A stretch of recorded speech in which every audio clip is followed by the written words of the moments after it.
저는 경기도에서 조그만 카센터를 운영하면서 살고 있는 40세 남성입니다. 여러 날을 고민하다가 오늘 글을 올리는 이유는 결코 길지 않은 인생을 살았지만 가진 재산을 몽땅 날리고 죽기 일보 직전의 위기 상황을 두 번이나 겪은 기막힌 경험담을 들려드리기 위해서입니다. 지금 생각해도 등골이 오싹해지고 머릿속이 텅 비는 느낌이 들면서 소름이 끼치지만 한 여성의 도움으로 두 번의 위기를 겨우 넘길 수 있었습니다. 자기 발등 자기가 찍는다는 속담처럼 어쩌면 모든 건 사람을 쉽게 믿어버린 저의 잘못이 절대적으로 크다고 생각해요. 여러분들도 누군가 선뜻 호의를 베푼다고 하면 일단 의심하고 철저하게 확인해봐야 저처럼 어리석은 실수를 저지르지 않을 거란 말씀을 드리면서 이야기를 시작할게요. 저는 어릴 때부터 자동차를 엄청나게 좋아했어요. 네 바퀴를 달고 거칠 것 없이 도로를 달리는 자동차를 볼 때마다 신이 났고 세상에서 가장 좋은 소리가 자동차 엔진 소리라고 생각했을 정도였죠. 그러니 자동차 말고는 다른 장난감은 쳐다보지도 않았어요. 중학교를 졸업할 무렵에는 대학 진학을 포기하고 공업계 고등학교에 가서 자동차 정비를 배울 계획을 세웠어요. 꼭 대학을 포기하면서까지 기술을 배워야겠냐? 네가 아직 세상을 몰라서 그러는데 제대로 된 대학 졸업장이 없으면 나중에 후회하게 될 거야. 그러니까 다시 한번 생각해봐. 아버지, 저도 가방끈이 짧으면 사회에 나가서 무시당할 수도 있다는 거 알아요. 하지만 제가 사회생활을 할 때면 기술을 가진 사람이 좋은 대우를 받게 될 거라고요. 그렇게만 되면 좋지만 하여튼 네가 선택한 길이니까 후회하지만 마라. 제가 공고를 가겠다고 하자 아버지는 걱정을 하시면서도 제 의견을 존중해 주셨어요. 엄마도 걱정을 하셨지만 저는 공고를 졸업한 다음에 전문대학 자동차과로 가서 진정한 기술자가 될 거라고 장래 계획을 구체적으로 말했고 부모님은 더 이상 말리지 않고 제가 마음먹은 대로 하도록 도와주셨어요. 저는 계획대로 공고를 졸업하고 자동차과에 들어가서 기술을 배우고 무난하게 정비사 자격증을 땄습니다. 제 정비 실력을 인정한 교수님의 추천으로 대형 정비 공장에 취업이 되었어요. 사람은 누구나 자기가 하고 싶은 일을 할 때 최고의 능력을 발휘하듯이 저는 기계를 다루는 일이 너무 좋았고 자동차를 분해하고 조립하며 수리하는 일에 완전히 빠져버렸어요. 하지만 동료들은 그런 저를 신기한 눈으로 쳐다봤습니다. 야, 진수 너는 타고난 기름쟁이야. 자동차 부품 쪼가리 만지는 일이 그렇게 좋냐? 정비는 고장난 차에게 새로운 생명을 불어넣는 의미 있는 직업이야. 차를 만지고 있으면 시간이 어떻게 흘러가는지도 모르겠어. 진짜 별종이다. 난 공부하는 게 죽기보다 싫어서 그나마 입에 풀칠하려고 억지로 하는 게 일인데 말이야. 몇 년이 지나자 제 정비 실력은 공장 안에서는 따라올 사람이 없을 정도가 되었습니다. 5년이 지나자 네 바퀴에 엔진이 달린 거라면 뭐든지 고칠 자신감도 생겼죠. 공장장님도 제 능력을 인정해줘서 최연소 정비반장으로 승진을 시켜줘서 동료들의 부러움을 사기도 했습니다. 반장이 되자 월급도 올랐습니다. 그렇지만 아직 미혼인 처지에 돈을 쓸 데가 별로 없어서 월급을 받으면 엄마에게 모두 주었어요. 엄마는 제가 내미는 월급을 받을 때마다 좋아하시면서도 걱정을 하셨어요. 진수야, 일은 힘들지 않니? 몸은 피곤하지만 재미있어. 세상에 쉬운 일이 어디 있겠어. 참고 견디면서 때로는 즐겨야지.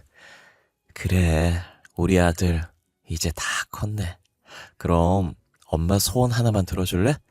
소원? 뭐든지 말해. 이제 네 월급은 나 말고 다른 여자한테 줬으면 해. 다른 여자라니? 누구? 아휴, 네 마누라지 누구겠어. 일도 좋지만 이제 슬슬 결혼할 생각도 해야지. 아, 알았어. 제가 28을 넘기고 30을 바라보게 되자 결혼을 하라는 엄마의 독촉은 나날이 심해졌습니다. 전 30을 넘기고 결혼을 할 생각이었지만 엄마는 제가 쉬는 날마다 맞선 약속을 잡으셨어요. 저는 내키지 않았지만 엄마의 성화에 못 이겨 여러 차례 여성들을 만나봤지만 성과는 없었어요. 저 자동차 정비를 하신다고 들었어요. 예, 맞습니다. 그럼 연봉은 얼마나 되나요? 물론 차하고 집은 있으시죠? 전 유치원 교사로 일하는데 결혼하면 그만두고 살림만 하면서 육아에 전념하고 싶어요. 혹시 맞벌이 원하세요? 그럼 곤란해요. 그리고 결혼하면 당연한 거지만 분가해서 따로 사는 거 맞죠? 맞서는 늘 이런 식이었어요. 서로에게 호감을 가지는 건 안중에도 없었고 그저 조건만 따지고 맞춰보려고 들었어요. 이런 일이 여러 번 거듭되니 맞선 자리에 나오는 여성들이 모두 가격표가 매겨진 물건으로 보여서 마음에 들지 않았습니다. 당연히 교제로 이어지는 일도 없었고요. 진수야, 이번에는 아주 확실하다? 응? 마지막으로 한 번만 더 만나보자. 큰 병원 간호사라는데 아주 참하고 예뻐. 엄마, 이제 그만해. 결혼은 내가 알아서 한다고 했잖아. 아니, 애가 왜 소리를 지르고 난리야? 엄마의 성화에 질려서 언성을 높이고 말았어요. 저는 차근차근 엄마를 설득했고 엄마가 더 이상 맞선을 보라고 보채는 일이 없어졌어요. 그리고 30을 넘길 무렵에 카센터를 운영하던 대학 선배가 제게 흥미로운 제안을 했습니다. 저와 5년 차이가 나서 같이 대학을 다닌 적은 없었지만 동문 모임을 통해서 알고 지내는 사이였고 그 선배의 정비 실력은 거의 신의 경지라고 소문이 날 정도여서 저 혼자 해결하기 힘든 문제가 생기면 선배의 카센터를 찾아가서 자문을 구했어요. 그때마다 선배는 귀찮아하는 기색도 없이 자기 일처럼 나서서 도와주곤 했습니다. 그런 선배가 갑자기 전화를 해서 술이나 한잔하자고 했어요. 저는 별 생각 없이 오랜만에 선배를 만나서 기분 좋게 술을 마셨는데 선배가 소주잔을 비우더니 자기 카센터를 인수할 생각이 없냐고 묻는 겁니다. 진수, 네 실력이면 공장에서 월급쟁이로 허송세월하지 말고 네 사업을 시작해.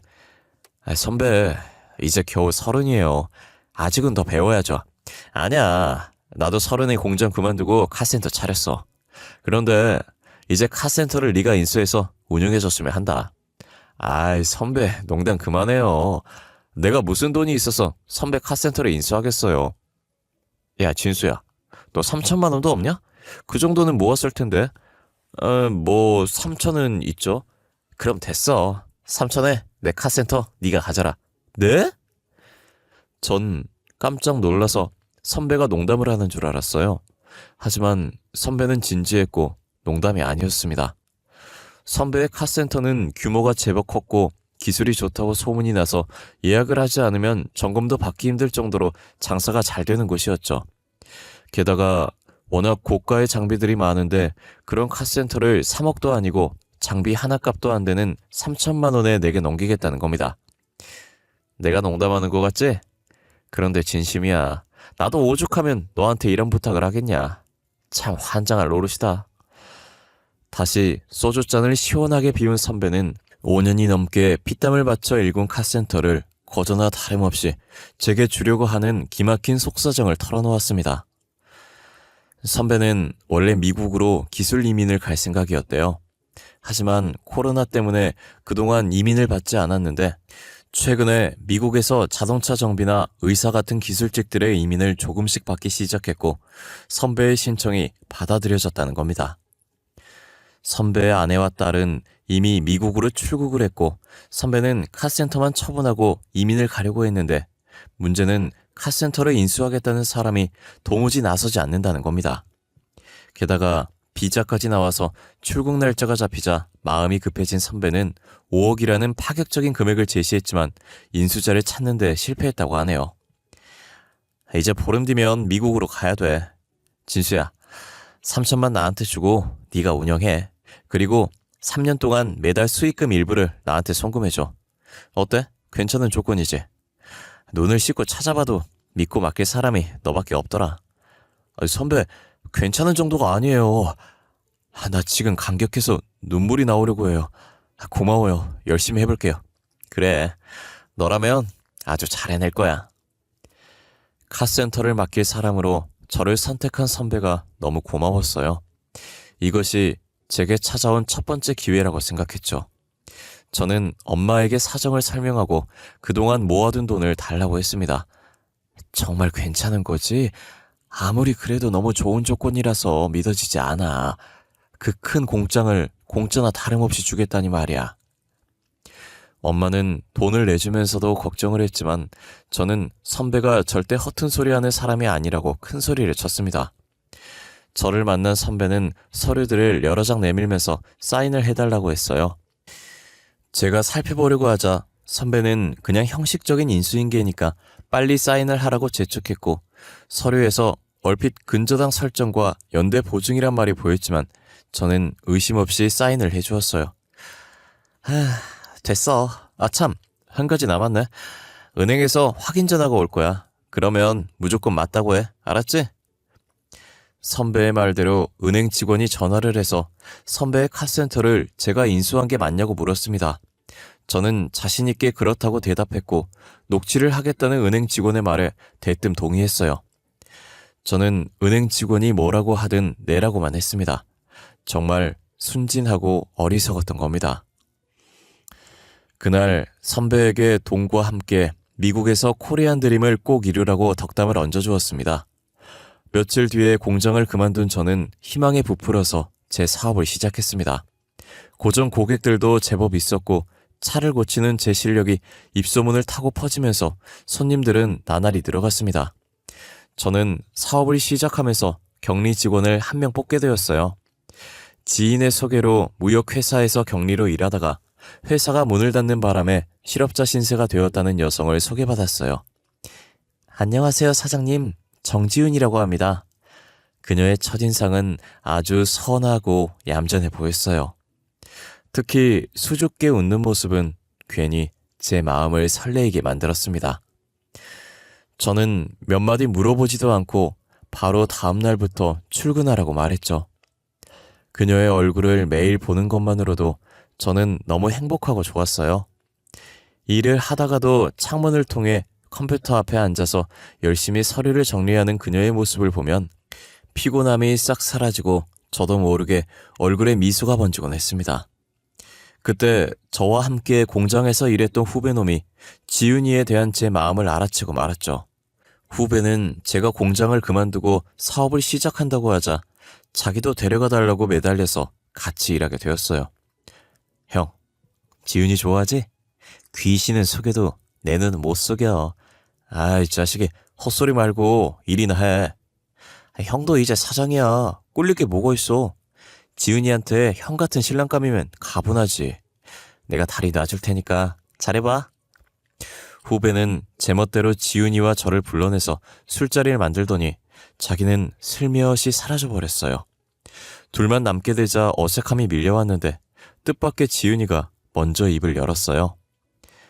사장님이 저를 어떻게 생각하시는지 모르겠지만 저는 사장님 좋아해요. 말을 마친 지윤이는 얼굴이 발갛게 달아올라서 고개를 숙였어요. 아, 그래. 미투야. 엉겹결에 튀어나온 제 말을 들은 지윤이는 피식 웃음을 터뜨렸고 저도 따라서 웃고 말았네요. 지윤이와 저는 후배놈이 인정하는 커플이 되었고 사랑하는 여성이 곁에 있다는 게 이렇게도 좋고 행복한 것인지 정말 몰랐습니다. 하지만 세상을 다 가진 것 같은 행복은 어느 날 갑자기 완전히 깨지고 말았습니다. 불과 1년 만에 선배의 제안은 제 인생을 완전히 박살내고 나락으로 빠뜨리는 악마의 유혹이란 걸 알게 되었던 거죠. 은행에서 대출금 납부를 독촉하는 고지서가 날아오기 시작했지만 저는 무시했어요. 그러자 은행에서 직원들이 들이닥쳤습니다. 김진수 사장님이시죠? 대출금 변제가 이루어지지 않아서 찾아왔습니다. 대출금 거치 기간 1년이 지났어요.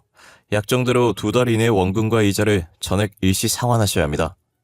아니, 대출이라니 그게 무슨 말씀이죠? 제가 어리둥절한 표정으로 묻자 은행 직원은 제가 사인한 서류들을 보여주었습니다. 전 선배가 제게 떠넘긴 대출금이 있다는 걸 알게 되었어요. 좋아요. 그럼 상환해야 할 대출금이 총 얼마죠? 전부 5억 정도 되겠네요. 네? 5억이라고요?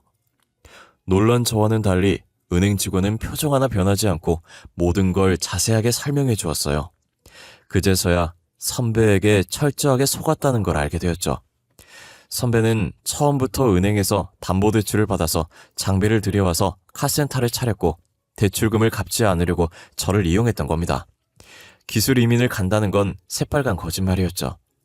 당연히 선배는 연락이 닿지 않았어요. 딱 2달 후에요.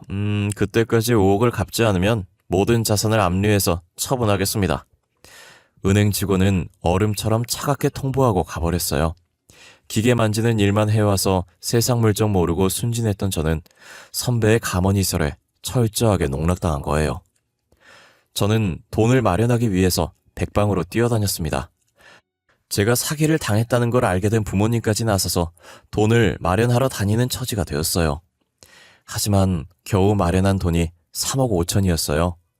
만약 2달 안에 나머지 1억 5천을 구하지 못하면 모든 걸 압류당하고 알거지가 될 신세였어요. 앞이 캄캄했고 매일 밤 한숨도 잘 수가 없었어요. 그러던 중에 믿었던 후배놈까지 일을 그만두고 자기 살 길을 찾아서 떠나버렸습니다. 그때 공경에 처한 제게 지윤이가 도움의 손길을 내밀었어요. 오빠, 무슨 고민 있어? 안색이 너무 안 좋고 틈만 나면 멍하니 앉아서 한숨만 쉬잖아. 무슨 일이야? 제 고민을 차마 털어놓을 수 없어서 망설이는데 지윤이가 거듭 물었어요. 혹시 돈 문제야? 이제는 지윤이를 속일 수 없다고 생각해서 솔직하게 모든 걸 털어놓았습니다. 2달 뒤면 알거지가 될 신세이니 그녀도 저를 떠날 거라고 생각했는데 정말 뜻밖의 말을 했어요. 오빠, 우리 엄마가 식당 운영하는 거 오빠도 알지? 엄마한테 모아둔 돈이 약간 있어. 그리고 나도 결혼을 염두하고 저축한 게 있으니 그걸로 급한 불부터 끄자. 그게 정말이야? 저는 남자 체면에 결혼도 하지 않은 예비 처가의 손을 벌리는 것이 얼굴을 들 수 없을 정도로 부끄럽고 염치 없는 일이었지만 은행의 압박과 독촉이 날로 심해져서 카센터를 지키려면 다른 방법이 없었습니다. 결혼 전 장모님의 날선 반응을 예상했지만 다행히 따뜻하게 받아주셨습니다. 하늘이 무너져도 솟아날 구멍은 있는 법이야. 그러니 용기 잃지 말고 꿋꿋하게 헤쳐나가게나. 장모님, 정말 감사합니다. 이 은혜는 죽어서도 잊지 않겠습니다. 장모님의 따뜻한 위로에 마음이 울컥해져서 그만 눈물을 보이고 말았네요. 사내가 눈물이 이리 해퍼서 어째? 응? 살다 보면 지금보다 더한 일도 생길 텐데 그만 눈물 닦고 웃으면서 당당하게 살아. 그렇게 아내와 장모님의 도움으로 카센터를 지키게 되었어요. 거액의 대출을 가족이 총동원되어서 겨우 처리하고 카센터가 정상으로 돌아오자 저 혼자 살겠다고 그만뒀던 후배놈이 다시 찾아와 받아달라고 부탁을 했습니다. 한 번 배신한 놈은 또 배신한다는 말이 있지만 지금은 저 혼자만으로는 밀려드는 정비일을 도저히 감당할 수 없어서 다시 일하도록 받아주었어요. 이제는 정말 고생 끝이라고 생각했는데 그게 아니었습니다. 정말 엄청나고 충격적인 일이 저를 기다리고 있었어요. 아내와 저는 형편이 풀리자 미뤘던 결혼식을 올리고 정식으로 부부가 되었는데 불과 2년 만에 아내가 뇌종양 판정을 받고 쓰러져 버린 겁니다. 저는 담당 의사를 찾아가서 돈은 얼마든지 들어도 좋으니 살려만 달라고 애원했습니다. 하지만 의사는 굳은 표정으로 고개를 저었어요. 종양이 너무 크고 이미 다른 장기로 전이가 시작된 상황이라 수술이 불가능한 상황입니다. 의사가 되어서 이런 말씀밖에 드리지 못해 너무 죄송합니다.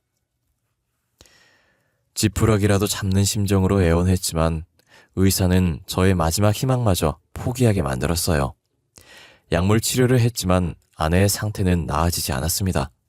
저는 마지막까지 포기하지 않고 아내의 곁을 지키면서 정성을 다해 간호를 했어요. 그렇지만 무심한 아내는 6개월 만에 제 곁을 떠나고 말았죠.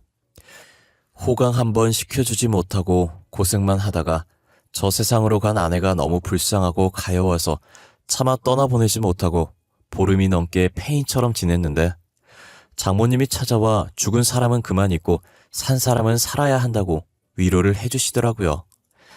김서방, 이제 그만 지은이를 놓아주게. 걔도 저승에서 자네가 열심히 살아가는 모습을 보고 싶어 할 거야. 나를 봐서라도 자네가 마음을 다 잡아야 하네. 졸지에 딸을 잃은 장모님의 슬픔이 저보다 더할 텐데 오히려 저를 위로해주는 장모님의 깊고 넓은 마음에 저는 세상을 잃은 것 같은 슬픔에서 벗어나 모진 마음으로 다시 일을 했습니다. 이제는 사위가 아니라 친아들 이상으로 장모님에게 잘해드리겠다고 마음먹고 장모님께 같이 지내자고 말했지만 장모님은 거절했어요. 자네는 내 걱정하지 말고 좋은 여자 있으면 다시 시작해. 네? 그게 무슨 말씀이세요? 전 장모님을 엄마로 생각하면서 모시기로 작정했으니 그런 말씀은 하지 마세요. 김서방, 자네 앞길이 구만리 같은데 괜히 내가 자네 발목을 잡고 싶진 않네. 장모님은 신경 쓰지 말라고 하셨지만 저는 잘 지내시는지 매일같이 연락을 드렸고 휴일이면 어김없이 장모님을 찾아가서 같이 식사도 하고 교회로 나들이도 하면서 친아들처럼 살펴드렸습니다. 그때마다 장모님은 부담스럽다며 자꾸 찾아오지 말라고 하셨는데 그건 말뿐이란 걸 알고 있었어요. 그러다 장모님이 제게 사진 한 장을 보여주었어요. 아주 예쁘게 생긴 여성이었죠. 어떤가? 마음에 들어? 내 친구 딸인데 얼마 전에 남편이 교통사고로 세상을 떠났어. 내 생각에는 자네하고 잘 맞을 것 같아. 한번 만나봐. 장모님은 혼자 된 사위의 재혼중매를 서려고 하시는 겁니다. 전 어이가 없어서 장모님에게 처음으로 화를 내고 말았어요. 장모님, 왜 이러세요? 전 끝까지 장모님 모시면서 살겠다고 했잖아요. 김서방, 나를 생각해주는 자네 마음은 고맙지만 이제는 자네도 새 출발하게. 그래야 내 마음이 편해. 전 재혼할 생각 없어요. 그러니까 장모님도 다른 여자 만나란 말은 하지 마세요. 장모님은 저를 만날 때마다 미안한 마음이 들어서 불편해 하셨습니다. 하지만 저는 마지못해 장모님을 보살펴 드리는 게 아니었습니다. 장모님이 선뜻 1억이 넘는 거액을 내주지 않았다면 전 아마 이 세상 사람이 아닐지도 모르는 일이니까요. 물론 그 돈은 거의 다 갚았지만 제 마음속에는 여전히 부채의식이 자리 잡고 있었습니다. 1년이 넘게 지나자 아내를 잃은 슬픔은 가라앉았고 장모님도 저를 아들로 여기면서 지내게 되었는데 사람 일이란 참 묘한 것이어서 5년이 지난 뒤에 제게 여자가 생겼습니다. 그녀의 이름은 정소희였고 카센터에 자주 오는 단골 손님이었어요. 그녀는 비싼 외제차를 타고 다녀서 처음부터 기억에 남았던 손님이었어요. 자동차 점검을 핑계로 한 달에 한 번은 꼭 들렸고 워낙 성격이 싹싹하고 밝아서 처음 보는 저에게 대뜸 오빠라고 불렸던 여자였죠. 그렇게 그 여자와 저는 편하게 말을 놓으면서 연락하고 지내는 사이까지 발전했습니다. 그러던 어느 날 그녀가 주말에 뭐 할 거냐고 제게 물었어요. 뭐 특별한 계획은 없어. 주말에는 그냥 집에서 쉬어야지. 오빠 뭐야, 재미없게. 그러지 말고 나랑 같이 영화 보러 가자. 그래서 주말에 소희와 첫 데이트를 하게 되었어요. 영화를 본 다음에 밥을 먹으면서 그녀의 집안이 얼마나 대단한 갑부인지 알게 되었죠. 아버지는 미국에서 사업을 하고 계시고 엄마는 부동산 투자를 하셔. 아버지는 나한테 사업을 물려줄 테니 미국으로 들어오라고 하시는데 난 싫어. 난 내가 태어난 나라에서 계속 살 생각이야. 소희는 얼핏 사업가인 아버지의 재산이 수백억이 넘는다는 말을 했어요. 그동안 돈을 보고 달려드는 남자들이 숱하게 많았지만 하나같이 늑대같이 느껴져서 독신을 고집해왔는데 저를 만난 다음부터 생각이 달라졌다고 말했어요. 그냥 오빠가 편하고 좋아. 다른 이유 같은 건 없어. 부부는 무엇보다 같이 있으면 그냥 좋고 편해야 된다고 생각해. 오빠가 내게는 그런 느낌을 주는 남자야. 소희의 적극적인 애정 공세 덕분에 저희들은 자연스럽게 연인 관계가 되었고 소희의 엄마를 만나서 인사까지 드리게 되었어요. 소희 엄마의 첫인상은 부잣집 사모님 같은 느낌이 확 풍겼어요. 외모와 옷차림 그리고 말투까지 품격과 교양미가 철철 넘치는 여성이었습니다. 만나서 반가워요. 젊은 나이에 자기 사업체를 운영하고 있다니 대단해요. 알고 있겠지만 집안이 넉넉한 편이라 소희가 버릇없이 자라서 아직 철부지예요. 여러 가지로 모자란 점이 많으니 서로에 대한 사랑과 애정으로 이해해주기 바래요. 그녀는 마치 주례사 같은 말을 제게 해주었죠. 그리고 정말 귀에 솔깃한 제안을 했습니다. 소희와 결혼하게 되면 내가 가진 여유 자금을 카센터에 투자할 테니까 아주 크게 키워봐요. 이왕 시작했으면 그 분야에서 최고가 되어야 되지 않겠어요? 아, 네, 맞습니다. 저를 믿고 도와주시겠다니 감사할 따름입니다. 열심히 해서 꼭 보답하겠습니다. 그러면서 카센터 명의를 소희 앞으로 해달라는 말을 슬쩍 흘렸어요. 그런 건 문제가 되지 않았죠. 예비 장모님이 자리를 비웠을 때 소희는 자기 엄마가 최소한 20억은 투자할 생각이라고 귀띔해줬습니다. 너무나 뜻밖의 말에 꿈인지 생시인지 도무지 분간을 할 수가 없는 지경이었죠. 내가 이런 횡재를 해도 되는 걸까 믿어지지 않았지만 아내를 잃고 그동안 마음고생을 한 것에 대한 보답이라고 생각했습니다. 소희는 결혼을 빨리 하자고 서둘렀고 저도 미룰 생각은 없어서 결혼식장이며 여러 가지 준비를 정신없이 하고 있을 때 장모님이 저를 만나자고 하셨어요. 김서방, 여자 생겼다면서? 장모님은 제게 여자가 생겼다는 걸 알고 계셨어요. 아, 네, 맞습니다. 진작에 말씀을 드렸어야 했는데 죄송합니다. 아니, 뭐가 죄송한가? 정말 잘된 일이야. 진심으로 축하해. 저는 뭐라고 할 말이 없고 미안한 마음이 들면서 고개만 숙이고 있었는데 장모님은 웃으면서 축하한다고 하셨고 앞으로 잘 살라고 덕담을 해주셨어요. 그리고 어떤 여자인지 궁금하니 얼굴이나 보여달라고 하셔서 소희의 사진을 보여주었는데 장모님의 눈이 커지더니 얼굴이 하얗게 질려버리는 겁니다. 아니, 장모님, 왜 그러세요? 아이고, 하나님 아버지, 어떻게 이런 일에. 장모님은 찬물을 한 잔 쭉 들이키고 마음을 진정시킨 다음에 믿기 힘든 엄청난 사실을 제게 털어놓으셨어요. 소희는 1년 전에 친구분의 소개로 장모님 식당에서 서빙 알바를 했었다고 합니다. 그 친구분은 소희가 어려서 부모님을 잃고 친척 집에 얹혀서 살다가 성인이 되자 눈치가 보여서 독립을 했는데 어린 여자가 혼자 살다 보니 남자들이 괴롭히기도 하고 고등학교 중퇴의 학력으로는 변변한 일자리를 찾기도 힘들어서 유흥업소에 나가면서 어렵게 사는 게 안쓰러우니 일 좀 시켜주라고 했다는 거죠. 친구의 부탁으로 고아인 소희를 걷어주었는데 소희는 얼마 가지 않아 사고를 쳤다고 합니다. 유부남과 바람을 피우다가 본처가 식당으로 찾아와서 한바탕 난리가 벌어졌다는 거예요. 그리고 한 달 전에 소희가 장모님을 찾아와서 애를 가졌다는 충격적인 말을 하더랍니다. 딱 하루 만났던 남자와 애를 덜컥 만들어버렸고 심지어 그 남자와는 연락조차 닿지 않으니 장모님께 도와달라고 울면서 애원했다고 하더라고요. 결국 장모님은 얼마간의 돈을 마련해 주었는데 그 뒤로 연락이 끊어졌다는 거예요. 아이 세상에, 다른 놈 애를 가지고 혼자 키울 순 없으니까 자네를 호구로 잡아서 덤터기를 씌울 작정한 거야. 김서방, 당장 헤어지게. 한 번 속지 두 번은 속을 수 없다는 생각이 들어서 요절을 내주고 싶었지만 저는 결혼식까지 기다리기로 했습니다. 결혼식 당일 신부 대기실에서 소희와 예비 장모의 섬뜩한 대화를 우연히 듣게 되었어요. 알고 보니 예비 장모는 소희가 유흥업소를 나갈 때 알게 된 마담이었어요. 그녀들은 제가 가진 카센터를 자기들 명의로 만든 다음에 처분해서 나눠 갖고 도망을 치려는 말도 안 되는 계획을 가지고 있었어요. 주례사가 끝나고 혼인 서약을 하려는 순간 결혼식장에 제가 녹음한 그녀들의 대화가 울려 퍼졌고 소희는 깜짝 놀라서 사색이 되어서 몸을 떨었어요.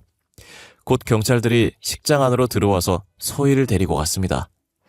소희는 끝까지 제게 오해라고 소리를 지르면서 저를 사랑한다고 악을 쓰듯이 말했지만 저를 호구로 보고 인생을 작살내려고 했던 그녀를 도저히 용서할 수 없었어요. 오빠, 내 사정이 너무 급해서 저지른 일이야. 한 번만 용서해줘. 응? 제발 부탁이야, 오빠. 소희는 울면서 살려달라고 제게 매달렸지만 제 마음은 이미 돌아선 뒤였어요. 경찰을 통해서 전해 들은 말로 소희와 선배 마담은 혼인빙자 사기 혐의로 구속되어서 조사를 받고 있다고 하더라고요. 사람의 인생은 알 수 없는 것이라 앞으로 어떤 좋은 인연이 생길지는 모르겠지만 지금 저는 2번이나 속았던 아찔한 기억이 있어서 사람을 믿을 수가 없게 되었습니다. 하지만 딱 한 사람, 장모님은 예외입니다. 늘 저를 챙겨주고 배려해 주시는 장모님과 같이 살면서 오늘도 열심히 일하고 있어요. 아찔했던 제 사연 읽어주셔서 감사합니다. 여러분에게도 장모님 같은 존재가 있었으면 좋겠네요. 다들 좋은 일만 가득하시길 바랍니다. 감사합니다.